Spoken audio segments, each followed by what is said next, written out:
আসসালামু আলাইকুম রহমতুল্লাহ বারকাতুহ। আমি আপনাদের সামনে এমন দুইটি দোয়ার কথা শেয়ার করব, যে দোয়াগুলো পাঠ করলে আপনি কখনো ঈমান থেকে বিচ্যুত হবেন না।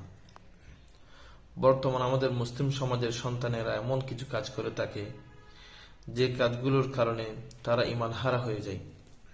এমন কথা বলে থাকে, যে কথা বলার কারণে তারা ঈমান থেকে বিচ্যুত হয়ে যায়। তিরমিজি শরীফের 3522 নম্বর হাদিসে আসছেন, একদা উম্মে সালমাহ রাদিয়াল্লাহু তাআলা আনহা রাসূল সাল্লাল্লাহু আলাইহি ওয়াসাল্লামকে বললেন, ইয়া রাসূলুল্লাহ, আপনাকে অধিকাংশ সময় এই দোয়াটি পড়তে দেখা যায়। তখন রাসূল সাল্লাল্লাহু আলাইহি ওয়াসাল্লাম বললেন, হে সালমা, এরূপ কোনো মানুষ নেই যার অন্তর আল্লাহ তাআলা দুই আঙ্গুলের মধ্যখানে অবস্থিত নয়। আল্লাহ তাআলা যাকে ইচ্ছা ঈমানের উপর স্থির রাখেন এবং যাকে ইচ্ছা ঈমান থেকে বিপদগামী করে দেন। তো যে দোয়াগুলোর কথা আমি এখন বলবো, এই দোয়াগুলো পাঠ করলে আপনি কখনো ঈমান থেকে বিচ্যুত হবেন না ইনশাআল্লাহ।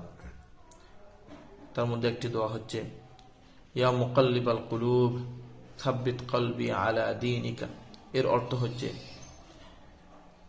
ইয়া মুকাল্লিবাল কুলুব, হে অন্তরের পরিবর্তনকারী, সাব্বিত কলবি আলা দীনিকা, আপনি আমার অন্তরকে স্থির করে দিন, আলা দীনিকা, আপনার দ্বীনের প্রতি, আপনার দ্বীনের উপর।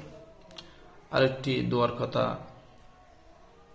বলা হয়েছে, যে দোয়াটি সূরা আনআমের 8 নম্বর আয়াতে আসছেন, রব্বানা লা তুজিগ কুলুবানা বা'দা ইয হাদাইতানা ওয়া হাব লানা মিন লাদুনকা রাহমাহ ইন্নাকা আনতাল ওয়াহ্হাব।